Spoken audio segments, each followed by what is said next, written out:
कॉन्स्टिपेशनचं कधी पाईल्स मध्ये रूपांतर होऊ शकतं? तिथे जास्त हार्ड मोशन झाल्यामुळे तिथे चेरा पडतात. लेझर सर्जरीमध्ये एक्झॅक्टली काय प्रोसिजर असते? कॉन्स्टिपेशन ही सगळ्यात बेसिक स्टेज आहे. वॉशरूम मध्ये किती वेळ बसणं योग्य आणि मोबाईल घेऊन जाणं योग्य आहे का चुकीचं आहे? पाईल्स असेल आणि मगच ब्लिडिंग होतंय असं डेफिनेटली नाहीये. असं काही आहे का की कमी पाणी पिल्यामुळे कॉन्स्टिपेशनचा त्रास होऊ शकतो? सुरुवातीला काय असतं, पेन असतं, जळजळ असते. जर मोशन्स मधून रक्त येत असेल तर नेहमी पाईल्सच रिझन असू शकतो. ज्यांना खूप जास्त तीव्र प्रकारचे कॉन्स्टिपेशन आणि औषध घेतल्यानंतरच मोशन होतं त्यांच्यामध्ये मॅनेजमेंट ही काही लोकांना चहा कॉफी पिल्याशिवाय प्रेशर येत नाही. ही सवय चांगली आहे का वाईट आहे? फायबर्स हे सगळ्यात जास्त कशामध्ये आहे तर रॉ फूड्स मध्ये आहे. सुरुवातीचे लक्षणं असतात पाईल्सचे, जेणेकरून कळेल की डायग्नोसिसची गरज. वरण भात झालं, डाळ भात झालं, भाजी पोळी झाली, यांचं डिग्रेडेशन जे असतं ते 4 ते 6 तासामध्ये होत असतं. एका ठिकाणी बसून काम करणारे लोक जास्त आहेत, तर बरोबर. त्यांना तुम्ही काय ऍडवाइस कराल? जास्त सायकलिंग केल्यामुळे प्रेशर तिथं प्रचंड प्रमाणामध्ये वाढतं. त्याचा पाईल्स मध्ये परिणती होऊन त्याला अजून जास्त.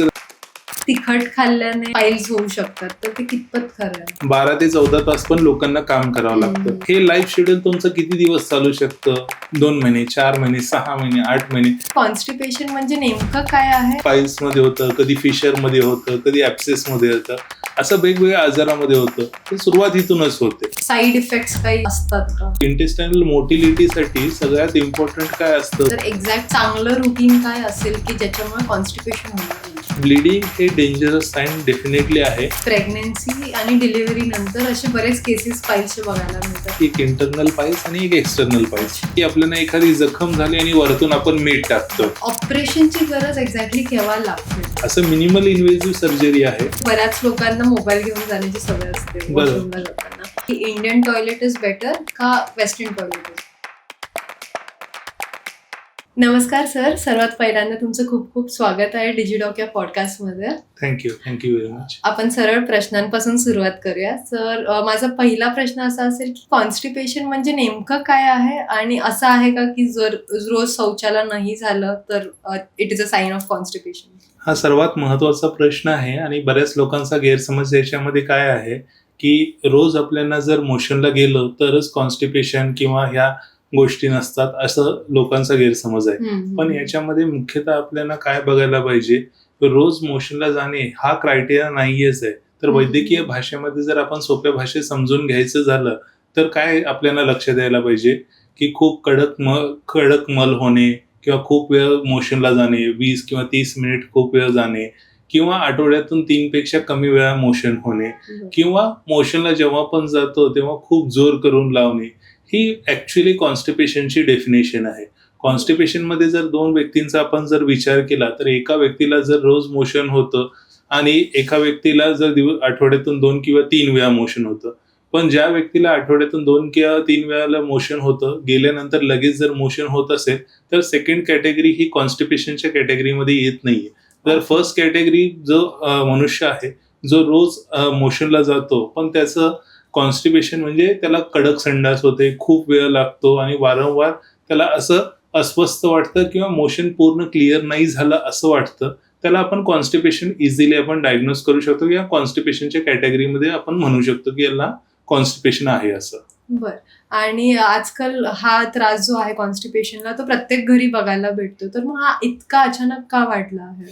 कॉन्स्टिपेशनची मुख्यतः कारण बघण्यामध्ये आपल्याला काय बघायला पाहिजे की आता जे हल्लीचं लाईफस्टाईल आहे त्या लाईफस्टाईल मध्ये आपण काय करतो, जंक फूड खूप प्रमाणामध्ये खातो, कोल्ड्रिंक्स म्हणजे जे कार्बोनेटेड आयटम्स असतात ते खूप ह्याच्यामध्ये आहेत.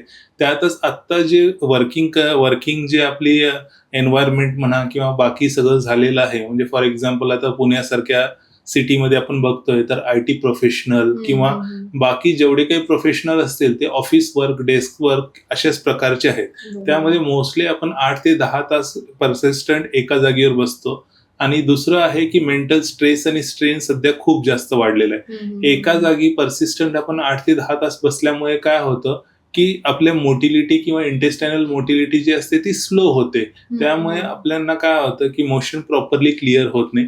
सेकंड आहे की मेंटल स्ट्रेस आणि स्ट्रेन आता एवढ्या जास्त वाढल्यामुळे प्रत्येकाचं इमोशनल बिहेवियर किंवा हार्मोनल चेंजेस खूप जास्त प्रमाणामध्ये होतं. त्यामुळे ही कॉन्स्टिपेशन होतं. आणि तिसरं आता प्रत्येक घराघरामध्ये काय आहे की प्रत्येकाला वेळ नाहीये. त्यामुळे आता जेव्हा पारंपरिक जे आपण अन्न किंवा शिजवलं जात होतं किंवा प्रोसेस हे केलं जातं ते आता न करता आपण काय करतो की प्रोसेस्ड फूड किंवा बाहेरचं आउटसाइड फूड इझिली जे अवेलेबल आहे, पिझ्झा, मॅगी किंवा बर्गर हे यांचं अतिप्रमाणमध्ये सेवन केल्यामुळे काय होतं की त्यांचं पोटामध्ये प्रॉपरली क्लिअर किंवा डायजेशन प्रॉपरली न झाल्यामुळे कॉन्स्टिपेशन होण्याची संभावना खूप जास्त प्रमाणामध्ये वाढते. ह्यांचा ओव्हरऑल इफेक्ट सगळ्या बघितलं तर यंगर जनरेशनमध्ये कॉन्स्टिपेशनचा आजार हा खूप जास्त प्रमाणामध्ये आहे. घरोघरी ते दिसतं. मग सगळीकडेच आपण बघितलं तर मग प्रत्येक घरामध्ये कोणीतरी इंजिनियर असतं किंवा बाहेर जॉब करणारे असतात. त्यामुळे याचं प्रमाण दिवसेंदिवस वाढत आहे. जसं तुम्ही आता म्हणलात की मेंटल हेल्थचा पण परिणाम होऊ शकतो as a result of constipation. बरोबर. तर एक्झॅक्टली कॉन्स्टिपेशन मध्ये शरीरामध्ये काय होतं जेव्हा कॉन्स्टिपेशन होत असतं तेव्हा? बरोबर. कॉन्स्टिपेशन आता आपण समजून घेतलं एक्झॅक्टली कॉन्स्टिपेशन म्हणजे काय. कॉन्स्टिपेशन होणारी कारणं मुख्यतः काय आहेत की मेंटल स्ट्रेस, स्ट्रेन असणे किंवा आपण बाहेरचं जे फूड खातो, जंक फूड झालं, कार्बोनेटेड फूड झालं किंवा बाकी इतर पदार्थ जे पचायला जड आहेत, त्यामध्ये मांसाहार पण येतो. ह्या सगळ्या गोष्टींचा परिणाम काय होतं की सर्वात सुरुवातीला जेव्हा पण अन्न जातं ते शरीरामध्ये पहिल्या स्टमकमध्ये जातं. मग त्या स्टमकमध्ये हायड्रोक्लोरिक ऍसिड किंवा हे जे बाकी इतर जे ऍसिड्स असतात ते ऍसिड सिक्रिशन होऊन त्याचा चयापचयामध्ये परिणाम होतो. पण हे जे अन्न आपण खाल्लेलं असतं ते पचायला खूप जड असतं. ते पचायला खूप जड असल्यामुळे बराच वेळ आतड्यांमध्ये ते अन्न पडून राहतं. अन्न पडून राहिल्यामुळे बऱ्याच वेळेला काय होतं की आपल्याला ते मोशन करायला हळूहळू त्याच्यामध्ये कडकपणा येत जातो. कसं तर त्यामध्ये जे काही अन्न खाल्लेलं असतं त्याच्यामधला पाण्याचा भाग जो असतो तो आतड्यांमधून शोषला जातो आणि पुढे पुढे ते कडक कडक होत जातं. आणि त्याचाच परिणाम काय होतं, इंटेस्टायनल मोटिलिटी स्लो होते आणि ॲनल कॅनलवर प्रेशर वाढायला लागतं. ॲनल कॅनलवरचे प्रेशर वाढल्यामुळे तिथल्या शिरा डायलेट होतात किंवा तिथे जास्त हार्ड मोशन झाल्यामुळे तिथं चिरा पडतात. मग त्याच्यातूनच उत्पत्ती होते, मग पायल्सची होते, फिशरची होते किंवा इतर ॲनोरेक्टल कुठल्याही डिसीजचे होतं. तर कॉन्स्टिपेशन हा बेस कॉज आहे. त्यामुळे तुमचे हार्मोनल इम्बॅलन्स असतील तर ते बॅलन्स करणे किंवा जे आउटसाइड फूड आहे ते आपण व्यवस्थित खाणे किंवा घरचं अन्न खाणे हे याच्यावरचा उत्तम पर्याय आहे. सो जसं तुम्ही म्हणलात की बाहेरचं खाऊ नये, तर एक्झॅक्ट चांगलं रुटीन काय असेल की ज्याच्यामुळे कॉन्स्टिपेशन होणार नाही? सुरुवातीला आपण काय बघायला पाहिजे, याचे 4 कॅटेगरीमध्ये आपण डिवाइड करायला पाहिजे. फूड म्हणजे आहार, सेकंड आहे की एक्सरसाइज, थर्ड आहे स्लीप आणि फोर्थ आहे की ओव्हरऑल आपलं बिहेवियर किंवा ज्या आपल्या आवश्यक सवयी. मग सगळ्यात पहिल्यांदा जे आपलं फूड आहे, तर फूडमध्ये तुम्हाला काय खायला पाहिजे, जे ग्रीन व्हेजिटेबल्स आहेत. ग्रीन व्हेजिटेबल्स मध्ये मग काकडी, गाजर, सलाड या प्रकारचे फायबर्स तुम्हाला जास्त सेवन करायला पाहिजे. मग त्यातच हिरव्या पालेभाज्या असतील, मेथी असेल, पालक असेल किंवा इतर कोणतेही हिरव्या पालेभाज्या. जेवणामध्ये रोज कोणतंही एक कुठलंही फ्रुट्स, मग ते सफरचंद असेल, पपई असेल, या प्रकारचं फायबर रिच डाएट तुम्ही पहिल्यांदा ठेवायला पाहिजे. सेकंड पॅरामीटर येतो तो तुमचा वॉटर येतो. तुमचं बॉडी जे असतं ते बॉडीसाठी आवश्यक दररोजचं आवश्यकता हे 2 ते 3 लिटर तर मिनिमल वॉटर पाहिजे असतं. त्यामुळे वॉटर इनटेक शुड बी ॲडेक्वेट. आणि थर्ड असतं एक्सरसाइज. डेली तुम्हाला 30 मिनिट तरी एक्सरसाइज करायला पाहिजे. मग ते एक्सरसाइज कोणत्याही स्वरूपाचं असू शकतं, चालणे असू शकतं, रनिंग असतं किंवा कोणत्याही जिम मध्ये जाऊन पण तुम्ही करू शकता. आणि चौथं आहे की बिहेवियरल कॅरेक्टर्स. बिहेवियरल कॅरेक्टर्स म्हणजे काय, सर्वात सुरुवातीला तुम्ही जेव्हा उठल्यानंतर मग थोडंसं ब्रश वगैरे केल्यानंतर थोडंसं कोमट पाणी वगैरे प्यायला पाहिजे की जेणेकरून तुमचं बॉडी थोडंसं रिलॅक्स किंवा हे होईल. त्याच्यानंतर मग तुमचं हे झाल्यानंतर गॅस्ट्रोकोलिक जो रिफ्लेक्स असतो तो गॅस्ट्रोकोलिक रिफ्लेक्स बऱ्याच वेळेला ऍक्टिव्हेट होतो आणि त्याचमुळे मग मोशन होण्याची प्रवृत्ती होते. मग त्यामध्ये तुमचं जर टायमिंग जर फिक्स असेल त्याच वेळेला जर मोशनला जाणे तर ती सगळ्यात चांगले हॅबिच्युअल मध्ये एक येतं. आणि मग त्याच्यानंतर मग बऱ्याच लोकांना, काही लोकांना नाश्ता केल्यानंतर किंवा काही लोकांना जेवण केल्यानंतर जाण्याची सवय असते. बट युजली असं बघितलं गेलेलं आहे ज्यांची सवयी प्रॉपरली असतात आणि ज्यांचं एक फिक्स टायमिंग असतं त्यांच्यासाठी ह्या सगळ्या गोष्टी मॅनेज करणे खूप म्हणजे इझिली सगळ्या गोष्टी होऊ शकतात. ओके. आता जसं तुम्ही म्हणलात की सकाळी उठल्यावरती गरम पाणी घेतलं पाहिजे, बरोबर. पण असं बऱ्याच वेळा होतं की काही लोकांना चहा कॉफी पिल्याशिवाय प्रेशर येत नाही, बरोबर. तर मग ही सवय चांगली आहे का ही वाईट आहे? प्रत्येक वेळेला काहीतरी घेतल्यानंतर मग त्याचं स्टिम्युलेशन होणे आणि त्याच्यातून मग मल प्रवृत्ती होणे हे सगळ्यात रॉंग बिहेवियर आहे. कारण आपण काहीही बघितलं चहामध्ये किंवा कॉफीमध्ये जे घटक असतात, कॉफीमध्ये जसं कॅफीन आहे किंवा चहामध्ये थिओफिलिनिक ऍसिड आहे, ह्यासारखे जे घटक असतात ते मलप्रवृत्त करण्यासाठी काही वेळेला उत्तेजित ठरतात. पण याचं थोड्या दिवसानंतर तुम्हाला काय होतं की बिहेवियरल कॅरेक्टरिस्टिक्स तुमचे तसे होतात की मला चहा आणि कॉफी पिल्यानंतरच मोशन होईल किंवा ते जर नाही घेतलं तर मला मोशनच होणार नाही. तर हे कॅरेक्टरिस्टिक्स हळूहळू माणसाने डिमिनिश करायला पाहिजे. तुम्हाला मी लूक वॉर्म वॉटर किंवा बाकी वॉटर घेण्यासाठी का सांगितलं, फक्त रात्रभर जेव्हा आपण झोपतो तर शरीरामध्ये डिहायड्रेशन झालेलं असतं जवळजवळ 8 तास 10 तास, तर आपण पाणी घेतलेलं नसतं. पाणी पिल्यामुळे आपलं हायड्रेशन बॉडीचं होतं, एवढाच त्याचा मेन पर्पज आहे. डायरेक्टली त्याचं कॉन्स्टिपेशन किंवा ट्रीट करतं असं त्याचा अर्थ नाहीये. ह्याचा अर्थ फक्त एवढंच आहे की तुम्हाला जरा हायड्रेशन मिळावं आणि मोशन जेव्हा पण तुमचं होईल तेव्हा ते सुकर व्हावं. ह्याच्यातून हेच महत्वाचा मेसेज आहे. कॉफी आणि चहा स्ट्रिक्टली तुम्ही अवॉइड करणे हे अत्यंत आवश्यक आहे. ओके. ह्या सगळ्या गोष्टी फॉलो केल्यावरती असं काही काहींना सवय असते की मोशनची इच्छा झाली तर ते दाबून ठेवल्याची सवय असते, तर ते कितपत योग्य आहे आणि त्याचा काय परिणाम होऊ शकतो? बघा, ह्या सगळ्या गोष्टींचा एकत्रित परिणाम आपण काय म्हणतो, वेगानिरोध म्हणून एक कन्सेप्ट आहे आयुर्वेदमध्ये. वेगानिरोध म्हणजे काय, एखादा वेग किंवा आलेला असेल तो दाबून ठेवणे किंवा इच्छा मारून ठेवणे, तर त्याचा मध्ये व्यथितार्थ म्हणजे विचित्र अर्थ होऊ शकतो, म्हणजे बॉडीवर त्याचा हार्मफुल इफेक्ट होऊ शकतो. फॉर एक्झाम्पल, आपण जर त्या वेळेला जर आपल्याला इच्छा आली असेल, म्हणजे बॉडीचं तुमचं नॉर्मली बायोलॉजिकल क्लॉक जे असतं ते तुम्हाला प्रवृत्त करत असतं की त्या गोष्टींसाठी तुम्ही ते करा. ती ही जी इच्छा असते ते जेव्हा तुम्ही मारून ठेवता किंवा त्या वेळेचं जे अर्ज असतं ते तुम्ही पुढे ढकलता, त्यामुळे पुढे पुढे काय होतं की त्याचा परिणाम बॉडीवर सगळं हार्मफुल व्हायला लागतो. ते जे सिग्नल्स किंवा गॅस्ट्रोकोलिक इफेक्ट किंवा बाकीचे जे सिग्नल्स असतात ते हळूहळू कमी व्हायला लागतात. त्यामुळेच ते काय होतं की एकदम एकंदरीत वाढणारं पोट दुखणे, पोट फुगणे किंवा कॉन्स्टिपेशन, यासारखे आजार न मागता पण फुकटचे आपण मागून घेतो. तर या गोष्टी जर आपल्याला टाळायच्या असेल तर वेळेवर जेव्हा पण तुम्हाला जे अर्ज आले असेल तर ते, फॉर एक्झाम्पल पाणी पिण्याचं अर्ज आलं असेल तर आपण पाणी पितो. तसंच मोशनचं ही सिम्पल फंडा आहे की आपल्याला एखादी गोष्ट आपल्याला त्यावेळेला जर इच्छा झाली असेल किंवा त्या वेळेची ती गरज असेल तर डेफिनेटली आपण ते न दाबता आपल्याला मोशनला जाणे गरजेचं आहे. आता सगळ्यात इम्पॉर्टंट म्हणजे बऱ्याच लोकांना मोबाईल घेऊन जाण्याची सवय असते वॉशरूमला जाताना. तर वॉशरूम मध्ये किती वेळ बसणं योग्य आणि मोबाईल घेऊन जाणं योग्य आहे का चुकीचं आहे?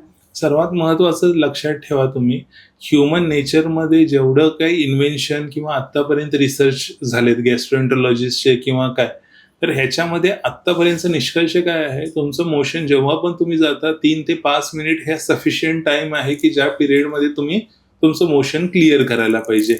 सेकंड काय आहे की जेव्हा पण तुम्ही मोबाईल वगैरे घेऊन जाता तर मोबाईलमध्ये आजकाल आपण सोशल मीडिया वगैरे खूप जास्त प्रमाणामध्ये वापरतो. त्यातच जर इंस्टाग्राम, फेसबुक आपण बऱ्याच वेळेला बघायला लागलो, स्क्रोल करायला लागलो, तर याच्यामध्ये आपल्याला टाइम किंवा वेळेचं भान राहत नाही. त्याच्यामध्ये कधी 20 मिनिट होतात, कधी 30 मिनिट होतात. पण त्या वेळेमध्ये आपण जेव्हा पण बसलेलो असतो तेव्हा अॅनल कॅनलवर प्रेशर तेवढाच प्रचंड प्रमाणामध्ये पडत असतो आणि यामुळे काय होतात, तिथले वेन्स जे असतात ते वेन्स वाढतात.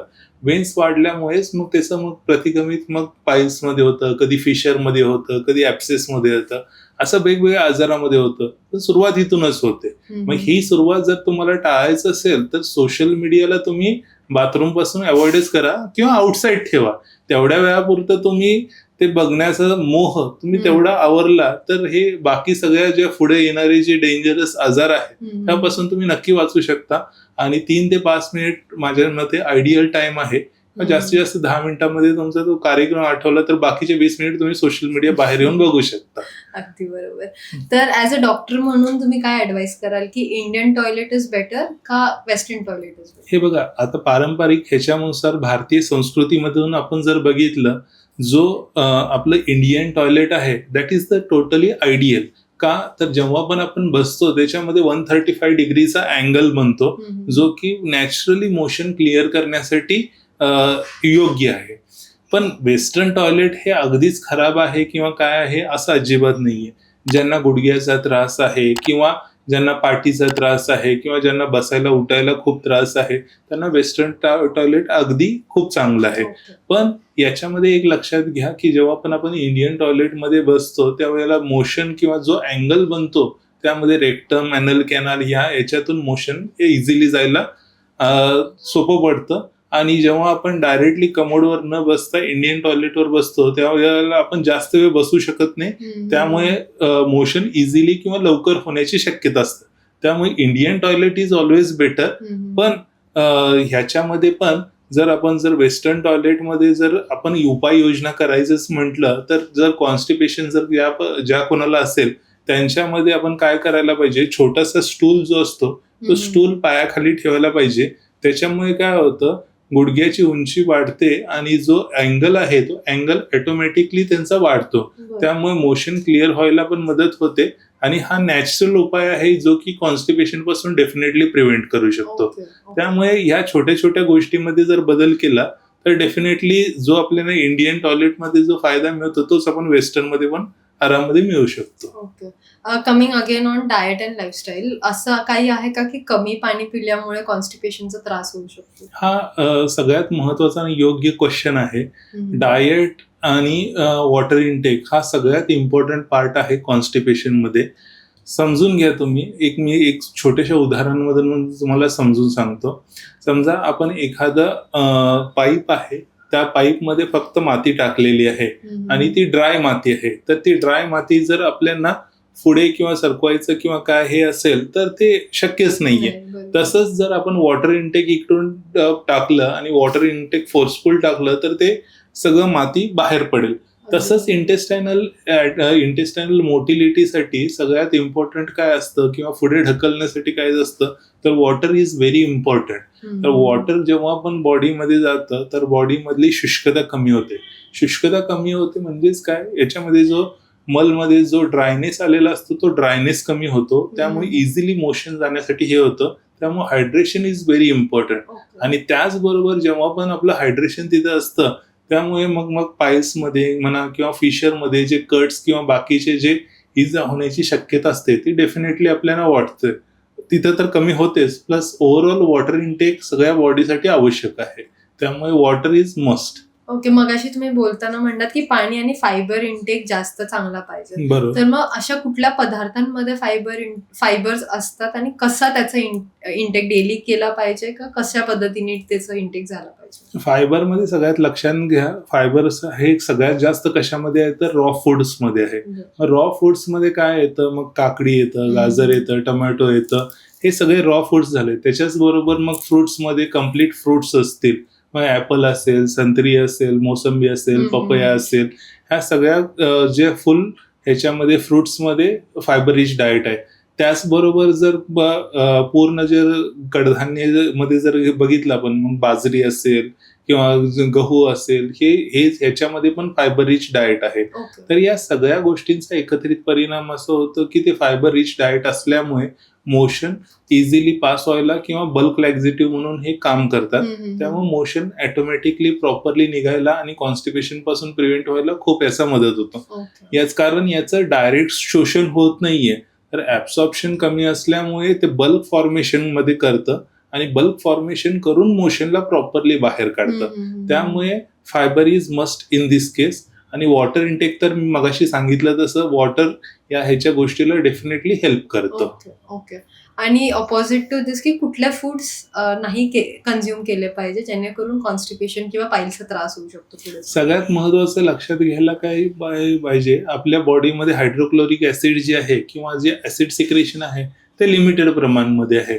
तर ऍसिड सिक्रेशनच्या हिशोबने जर आपण विचार केला तर आपल्याला लो, मीडियम आणि एकदम हाय या प्रकारची कॅटेगरी करायला पाहिजे. लो फूड्स म्हणजे काय, जे पचायला इझिली म्हणजे किंवा सोपे आहेत. मग ते फूड्स कोणते असतात, वरण भात झालं, डाळ भात झालं, भाजी पोळी झाली, ह्यांचं डिग्रेडेशन जे असतं ते 4 ते 6 तासामध्ये होत असतं. ओके. मीडियम फूड्समध्ये काय येतात की थोडंसं जड अन्न जे पचायला हे कठीण आहे, ज्याच्यामध्ये मग बर्गर असेल, पिझ्झा बरोबर. असेल, ह्या फूड्स जे असतात त्यांना 6 ते 12 तास कमीत कमी लागतात की आपल्याला डायजेशन करायला. ओके. आणि थर्ड स्टेज असते की ज्याच्यामध्ये सिव्हिअर आहे, ज्याच्यामध्ये पचनशक्ती कमी होते.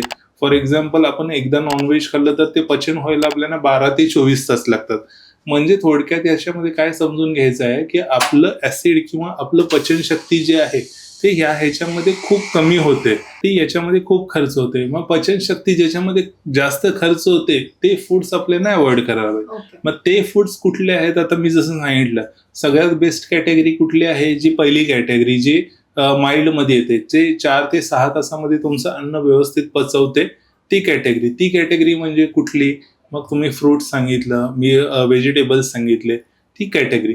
सेकंड मध्ये काय येतं की जे मॅगी, पिझ्झा, बर्गर जे आहे, जे पचायला 6 ते 12 तास लागतात, ती कॅटेगरी आपण शक्यतो अवॉइड करायला पाहिजे. आणि नॉनव्हेज किंवा हायली स्पायसी फूड्स असतात ते आपण जेवढं अवॉइड करू तेवढं आपल्यासाठी चांगलं आहे. आता मार्केटमध्ये असे बरेच चूर्ण वगैरे येतात जे डायजेशनसाठी असे क्लेम करतात की डायजेशनसाठी ते चांगले आहेत, तर ते बरं. घेणं कितपत योग्य आहे का त्याची काही गरज नाहीये तसं बघायला गेलं? लक्षात घ्या की चूर्ण किंवा काही औषधं जे येतात, 2 प्रकारचे चूर्ण येतात. एक तर लॅक्झेटिव्ह असतात आणि एक जे असतात ते पचन करण्यासाठी असतात. कोणत्याही गोष्टीचा अतिरेक केल्यानंतर त्याचा विपरीत परिणाम होणे डेफिनेटली हे आहे. बाजारामध्ये, मार्केटमध्ये जे येणारे चूर्ण जे आहेत ते लॅक्झेटिव्ह येतात मोस्टली. जे लॅक्झेटिव्ह चूर्ण आहेत त्याच्यामध्ये जे तीक्ष्ण प्रकारचे जे द्रव्य असतात ती प्रकारचे वापरले. फॉर एक्झाम्पल निषत्तर असेल, त्रिवृत्त असेल, या प्रकारचे. म्हणजे हे द्रव्य कसे असतात की सगळं खरडून मोशनला पूर्ण बाहेर काढण्यासाठी वापरले जाणारी औषधं आहेत. ओके. ही औषधं जी असतात की माइल्ड फॉर्ममध्ये जेव्हा आपण काही वेळेला सॉफ्ट लॅक्झेटिव्ह वापरतो त्यावेळेला ते काही दिवस डेफिनेटली चांगले असतात. पण हीच औषधं आपण जी स्ट्रॉंग लॅक्झेटिव्ह असतात ती जास्त वेळ जर वापरली किंवा जास्त दिवस जर वापरली तर त्याचा परिणाम असा होतो की इंटेस्टायनल मोटिलिटी किंवा आतड्यांची जी मुवमेंट असते ती हळूहळू कालांतरानुसार कमी होते. आणि हळूहळू कमी होऊन काय होतं की नंतर त्यांना एक वेळ अशी येते की एक स्टेज की त्यांना ते औषध घेतल्याशिवाय मोशन होतच नाही. मग ती स्टेज सगळ्यात खराब स्टेज असतं, कारण त्या स्टेजला आपल्याला आपल्या हातामध्ये करण्यासारखं काही नसतं.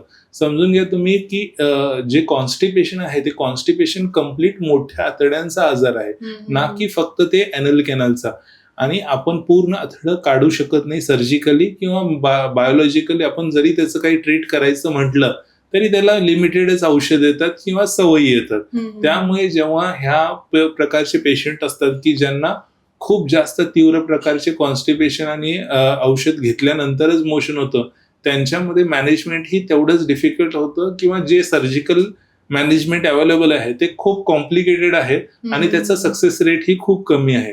त्यामुळे आयडियली अशा गोष्टी करण्यापेक्षा नॅचरल लॅक्झेटिव्ह किंवा नॅचरल घरगुती उपाय वापरून हे कॉन्स्टिपेशन ट्रीट करणे हे सगळ्यात सर्वात उत्तम उपाय आहे. ओके. असे कुठले घरगुती उपाय सजेस्ट कराल तुम्ही की इनिशियल स्टेजला जर असेल तर कुठले घरगुती उपाय केले पाहिजे? सर्वात पहिल्यांदा इनिशियल स्टेजमध्ये जर असेल आणि कॉन्स्टिपेशन असेल तर सर्वात पहिल्यांदा त्यांनी सवयी व्यवस्थित करायला पाहिजे. मग सवयीमध्ये काय, तर सगळ्यात पहिल्यांदा एक फिक्स टायमिंगला मोशनला जाणे किंवा फिक्स टायमिंग एक रुटीन किंवा आपला आहार विहार ठेवणे हे सगळ्यात पहिलं आहे.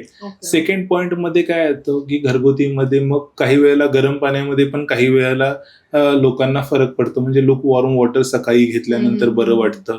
किंवा याच्या व्यतिरिक्त आपण काय करू शकतो, रात्री झोपताना 1 कप गरम गरम दूध आणि त्यामध्ये गाईचं साजूक तूप 1 ते 2 चमचे टाकून हे घेऊ शकतो. किंवा ह्याच्या व्यतिरिक्त जर ह्याच्या वरचे जर कॅटेगरी जर गेलेल्या असतील तर मग आपण नॅचरल मेडिसिन्स मध्ये मग इसबगोल घेऊ शकतो किंवा मग त्रिफळ चूर्ण घेऊ शकतो रात्री झोपताना, की जेणेकरून नॅचरली मोशन प्रॉपरली क्लिअर व्हायला मदत होईल. पण याच्या व्यतिरिक्त माझं आयडियल सजेशन असतं की तुम्ही डाएट मॉडिफिकेशनच करा. Water intake should be adequate, sleep व्यवस्थित प्रॉपरली घ्या आणि मेंटल स्ट्रेस स्ट्रेन थोडंसं कमी ठेवा, जेणेकरून ह्या सगळ्या गोष्टी इझिली मॅनेज व्हायला सोप्या पडतील. ओके. आता जसं प्रत्येक घरामध्ये IT वाले असतात हम्म. किंवा बसून एका ठिकाणी बसून काम करणारे लोक जास्त आहेत. तर बरोबर. त्यांना तुम्ही काय ऍडवाइस कराल की कशा पद्धतीने ते गोष्टी मॅनेज केल्या पाहिजे? सगळ्यात पहिल्यांदा काय आहे की IT वाल्यांचा जॉब काय आहे की जॉब प्रोफाईल जेव्हा सकाळी उठतात, उठल्यानंतर पटकन पटकन ब्रश करणे, आंघोळ करणे, हम्म. पटकन ऑफिसला जाणे आणि ऑफिसमधून 8 ते 10 आता आयटीची डिमांड AI मुळे एवढी झालेली आहे की 12 ते 14 तास पण लोकांना काम करावं लागतं. हम्म. आणि त्यामुळे मग तिथून आल्यानंतर झोपणे आणि परत दुसऱ्या दिवशी जाणे, त्याच्यामध्ये त्यांचं असं रुटीन नावाचा काही प्रकार राहिलेलाच नाहीये. मग सगळ्यात पहिल्यांदा आपल्याला काय करायला पाहिजे की याच दिवसाच्या ह्याच्यामध्ये आपल्याला असं लक्षात ठेवायला पाहिजे की हे लाईफ शेड्यूल तुमचं किती दिवस चालू शकतं. 2 महिने, 4 महिने, 6 महिने, 8 महिने. त्याच्यानंतर कुठे तुमचं शरीर थकतं आणि शरीर थकल्यानंतर मग तुम्ही आजारामध्ये परिणाम. हम्म. आता जे तुम्ही काम करताय मग ते 15 दिवस 20 दिवस ऍडमिट होऊन हे करण्यापेक्षा त्याच्यामध्ये लाईफस्टाईल मॉडिफिकेशन खूप गरजेचं आहे. हम्म. सगळ्यात मोठं लाईफस्टाईल मॉडिफिकेशन काय आहे की परसिस्टंट सिटिंग ह्यांचा हा मेजर फॅक्टर असतो. हम्म. परसिस्टंट सिटिंग मध्ये आपल्याला काय करायचं, प्रत्येक 40 to 45 मिनिट्स नंतर एक स्मॉल ब्रेक घ्यायचा आहे, ओके. 10 to 15 मिनिट्सचा. तो ब्रेक का घ्यायचा आहे की ॲनल कॅनलवर प्रत्येक वेळेला जेव्हा माणूस 45-60 मिनिट्स बसतो तर परसिस्टंट प्रेशरमुळे तिथे काय होतात, वेन एन्गॉर्ज होऊन तिथं पायल्स किंवा बाकीचे आजार होण्याची शक्यता असते. हम्म. ब्लड सप्लाय त्यांचा नॉर्मलाइज होण्यासाठी हा पहिला उपाय करायला पाहिजे. सेकंड आहे की परसिस्टंट तिथं काम करत असल्यामुळे, वेळेचा अभाव असल्यामुळे किंवा बाकीच्या गोष्टींकडे लक्ष नसल्यामुळे वॉटर इंटेक खूप कमी होतो. हम्म. त्यामुळे बॉटलमध्ये मोजून दिवसाला कुठेतरी लिहून ठेवायला पाहिजे की मला आज दिवसात 3 लिटर पाणी प्यायचं आहे. तर ते 3 लिटर पाणी होणे गरजेचं आहे. आणि त्याच्याच बरोबर आता काय बऱ्याच वेळेला तिथंच बसलेलो असतो, त्यामुळे वेळ मिळत नाही तर आपण काय करतो की लगेच ऑर्डर करतो, स्विगी करतो, झोमॅटो करतो, लगेच मग मागवतो. हम्म. ते न करता आपण काय करायला पाहिजे, छोटे छोटे मिल्स ब्रेक्स असं आपण छोटे छोटे ठेवायला पाहिजे. मग त्याच्यामध्ये एकामध्ये तुमचं ड्राय फ्रुट्स असतील, एकामध्ये फ्रुट्स असतील, एकामध्ये छोटं तुमचं जेवण बनवलेलं किंवा घरगुती जेवण असेल. ह्या सगळ्या गोष्टींमुळे तुमचं बॅलन्स्ड लाईफ होईल. आणि सगळ्यात लास्ट बट नॉट लिस्ट सगळ्यात काय असतं की मेंटल प्रेशर आणि स्ट्रेन खूप आहे. हम्म. मेंटल प्रेशरसाठी कितीही तुम्ही जरी काम केला तरी मशीन लर्निंगच्या एवढ्या तर तुम्ही सुपेरियर होऊ शकत नाही. हम्म. मशीन लर्निंग अडॉप्ट करू शकतो पण त्यापेक्षा सुपेरियर होऊ शकत नाही. Correct. त्यामुळे 6 आवर्स कमीत कमी आपल्याला झोपेची आवश्यकता असते. जर हे नाही झालं, परसिस्टंट मेंटल स्ट्रेस वाढत गेला तर ह्याचे खूप गंभीर परिणाम आहेत. बऱ्याच लोकांना ब्रेन स्ट्रोक्स किंवा ह्याच्यासारखे आजार पण होतात. हम्म. तर तेवढ्या लेवलला न जाता कुठेतरी आपल्याला थांबायची एक मानवी ह्युमन लिमिट आहे. 6 आवर्स झोपणे, 1 ते अर्धा किंवा 1 तास व्यायाम करणे हम्म. आणि बाकीचे 8 ते 10 तास तुम्ही काम करू शकता, पण त्यात पण ब्रेक घेऊन. तर ओके. असं जर केलं तर सगळ्या गोष्टी तुमच्या योग्य रीतीने मॅनेज होतील. नाहीतर मग पुढे मग त्याचे गंभीर परिणाम डेफिनेटली भोगावे लागतात. जसं की आता कॉन्स्टिपेशनचं कधी पाईल्स मध्ये रूपांतर होऊ शकतं? कॉन्स्टिपेशन ही सगळ्यात बेसिक स्टेज आहे.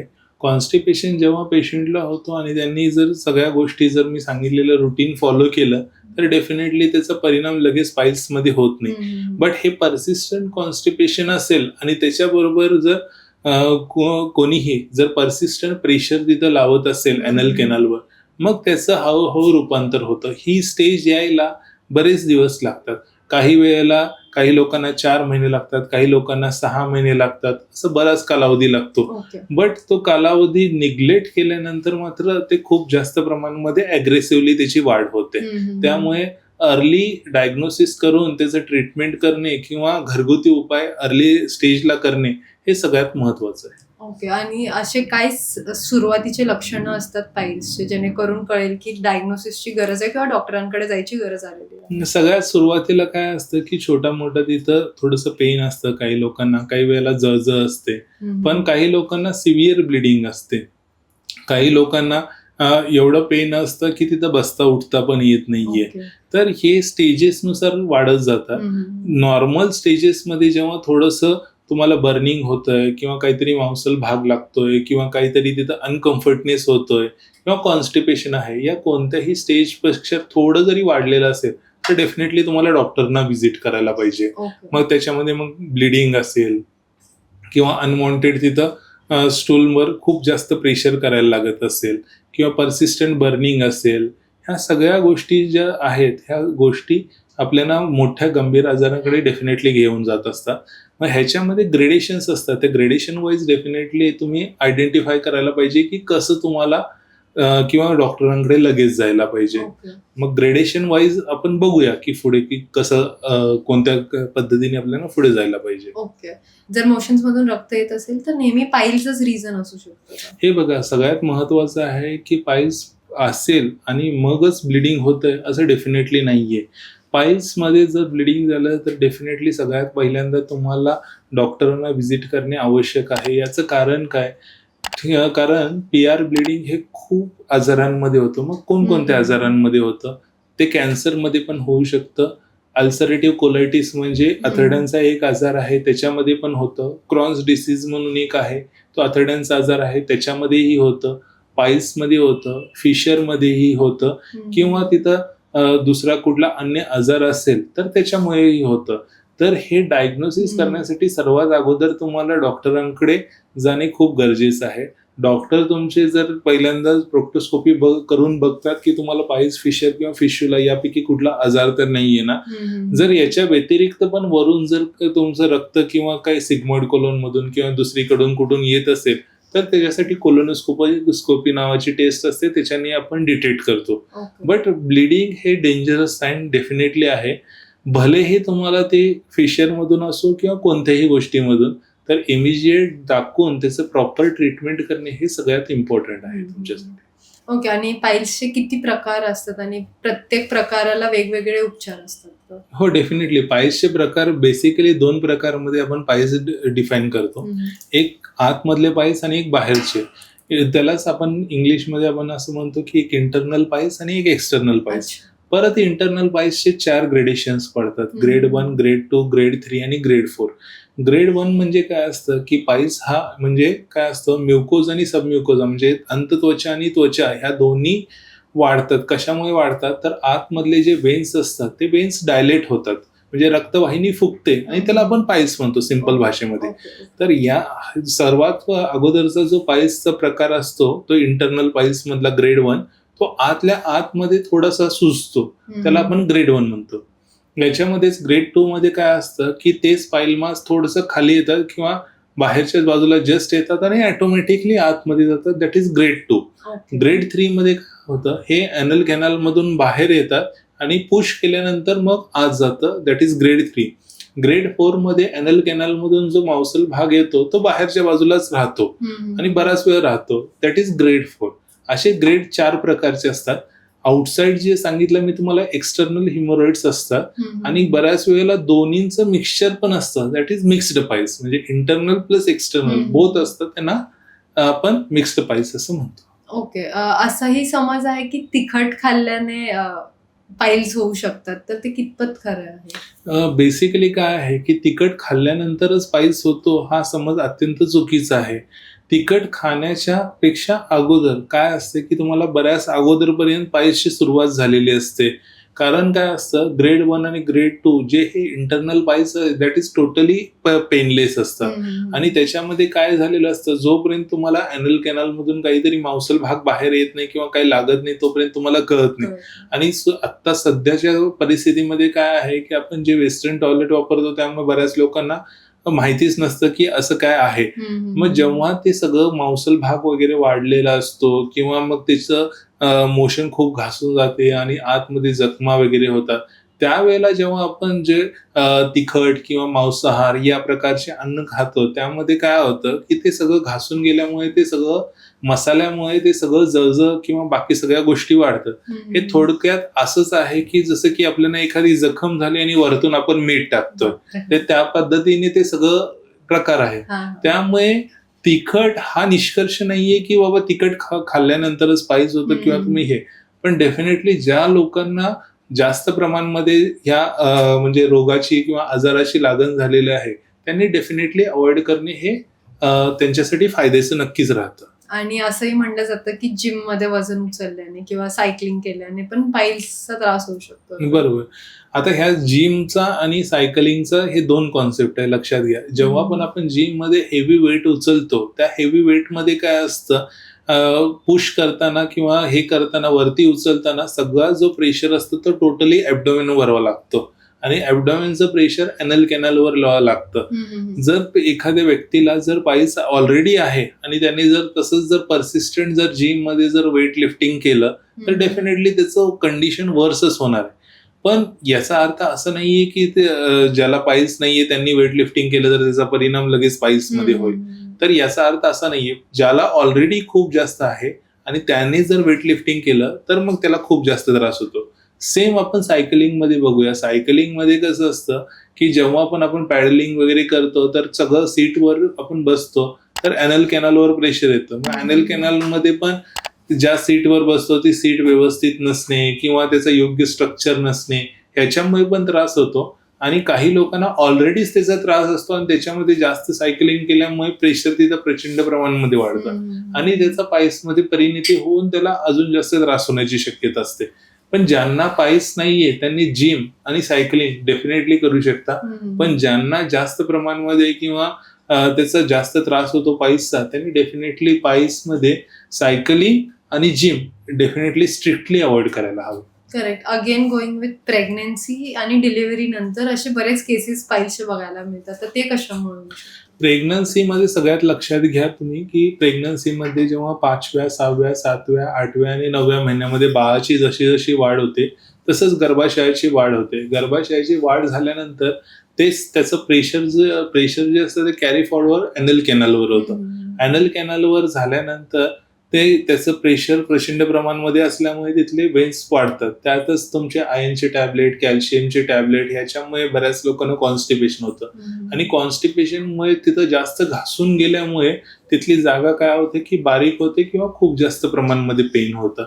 याच प्रकारमध्ये ते काय होतं की हार्मोनल इम्बॅलन्स पण बऱ्याच लोकांमध्ये होतं किंवा हार्मोनल चेंजेस पण होत असतात किंवा मानसिक जे हे असतात त्या शारीरिक आणि मानसिक त्यांचा जो त्या विचार विनिमय असतो त्याच्यामुळे पण बऱ्याच लोकांना कॉन्स्टिपेशनचा त्रास असतो.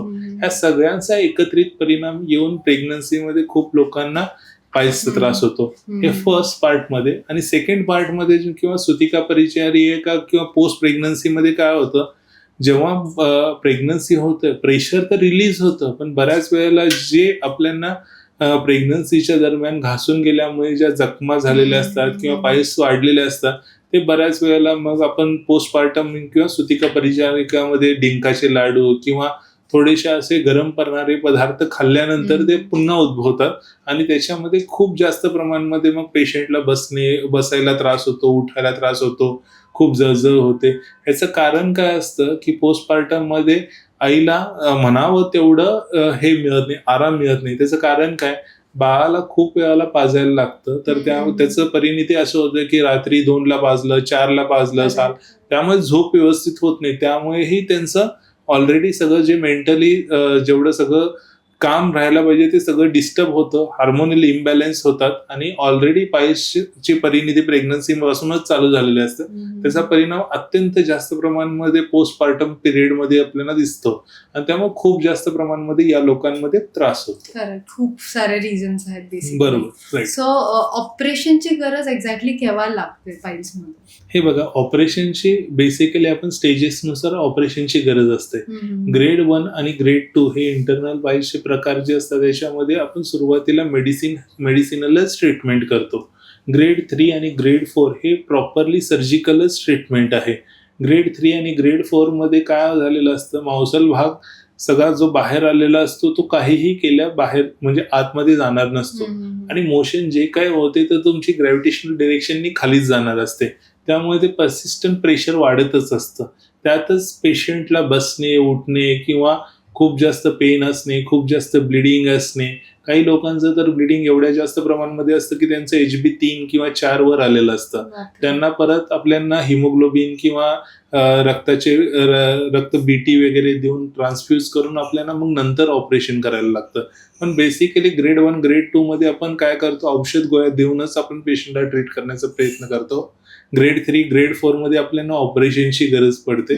तसंच फिशरमध्ये जर बघितलं तर पेशंटला खूप जास्त प्रमाणामध्ये प्रचंड प्रमाणामध्ये जर त्रास असेल, बसता उठता येत नसेल, मांसल भाग पण बाहेरच्या बाजूला जर लागत असतील आणि पेशंट म्हणजे मोशनला जायलाही घाबरत असेल आणि मनामध्ये एवढा फिअर असेल की बाबा आता मी गेलो तर काहीतरी होईल. तर या हम्म. कंडिशनमध्ये डेफिनेटली आपण ऑपरेशन हाच एक सर्वात बेस्ट पर्याय असतो. आणि त्यात पण मिनिमल इन्व्हेजिव्ह लेझर वगैरे जे आहेत सगळे ऍडव्हान्स, त्याच्यामुळे अत्यंत सुलभ रीतीने हे सगळे ऑपरेशन्स होतात आणि अत्यंत कमी प्रमाणामध्ये पेन आणि ब्लिडिंग मध्ये पेशंट पूर्ण ह्या त्रासापासून मुक्त होऊ शकतो. ओके. आता जसं तुम्ही लेझर ट्रीटमेंट बोलला, त्याच्यामध्ये लेझर सर्जरीमध्ये एक्झॅक्टली काय प्रोसिजर असते?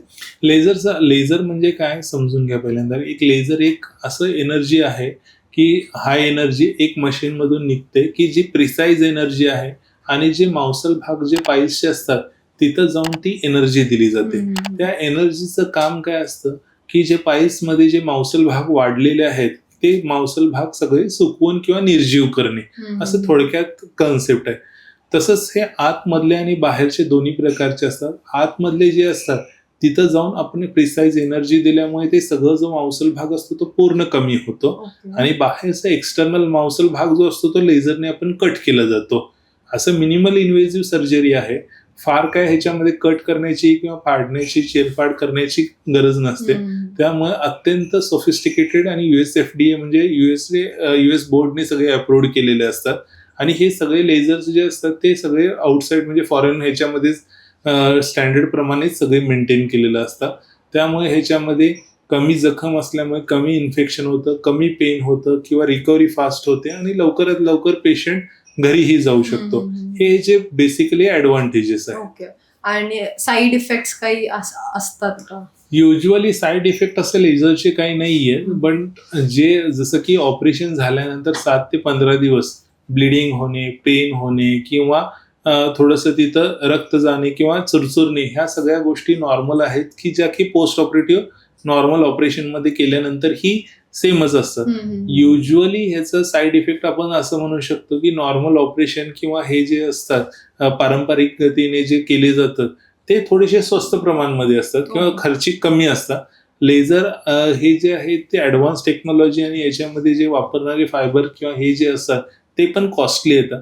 त्यामुळे त्यांचा खर्च थोडासा जास्त वाटतो. पण दोघांच्या ह्याच्यामध्ये आपण जर फायदे आणि तोटे हेच कोणतीही वस्तू घेताना आपण विचार करतो, तर फायद्यांच्या दृष्टीने जर आपण विचार केला तर लेझर मच बेटर आहे. त्यामुळे ते वर्थवाईल आहे. जरी थोडे पैसे आपले जरी जास्त गेले तरी आपल्याला ते सिक्युरिटी, ॲश्युरन्स किंवा बाकीच्या ट्रस्टवर्दी आणि लवकर हिलिंग आणि आत्ताच्या ह्याच्यामध्ये आपल्याला वेळ नसतो तर पटकन बरं होऊन कामाला जाणे हे सगळ्यात महत्वाचं आहे. त्यामुळे ते थोडंसं जस्टिफायबल आहे. डिसएडव्हान्टेज म्हटलं तर हाच आपण डिसएडव्हान्टेज म्हणू शकतो की लेझर थोडंसं कॉस्टली आहे आणि नॉर्मल ह्याच्यामध्ये ऑपरेशन कमी ह्याच्यामध्ये खर्चामध्ये होऊ शकतं. ओके. सर्जरी झाल्यानंतर पाईल्स पुन्हा होऊ शकतो का? काही प्रमाणामध्ये पाईल्सचं आपण इंटरनॅशनल काही लोकांनी डाटा पब्लिश केला त्याच्यानुसार जर प्रॉपर पद्धतीने जर केलं तर 98.3% लोकांमध्ये पुन्हा होण्याची शक्यता नसते. 0.7% लोकांमध्ये काय होतं की बऱ्याच वेळेला कॉन्स्टिपेशन होतं किंवा जखमा होतात, त्यांच्यामध्ये मेडिसिनल ट्रीटमेंट दिल्यानंतर होतं, बरे होतात. आणि 1% मध्ये रिकरन्स चान्स असतो. 1% मध्ये पण ज्या ठिकाणी पाईल्स आहे तिथले जर प्रॉपरली तुम्ही पाईल्स क्लिअर झाले असेल तर तिथं होण्याची शक्यता नसते. पण 360 डिग्रीज मध्ये सगळीकडेच पाईल्स नसतात. जिथे पाईल्स नाहीये तिथे होण्याची शक्यता नक्कीच असते, पण त्याची चान्सेस खूप कमी आहे. तर प्रॉपरली जर ऑपरेशन केलं तर होण्याची शक्यता ऑलमोस्ट नसल्याजमा आहे. ओके. आणि कुठली लक्षणं दिसली की इमिडिएटली डॉक्टरांकडे गेलं पाहिजे? सगळ्यात महत्वाचं लक्षण पहिलं PR ब्लिडिंग, म्हणजे तिथून जर रक्त जात असेल तर डेफिनेटली पहिलं जायला पाहिजे. सेकंड आहे की तिथं जर पेन खूप जास्त प्रमाणामध्ये होत असेल तरी जायला पाहिजे. तिसरं आहे तिथं खूप जास्त पेन होत आहे आणि शरीरामध्ये ताप किंवा बाकीचे चिल्स किंवा थंडी वाजून येत आहे तरी पण आपल्याला डॉक्टरांकडे इमिडिएट जायला पाहिजे, कारण ही लक्षणे जी असतात ते ॲप्सेस किंवा फिशुलाची लक्षणं असतात.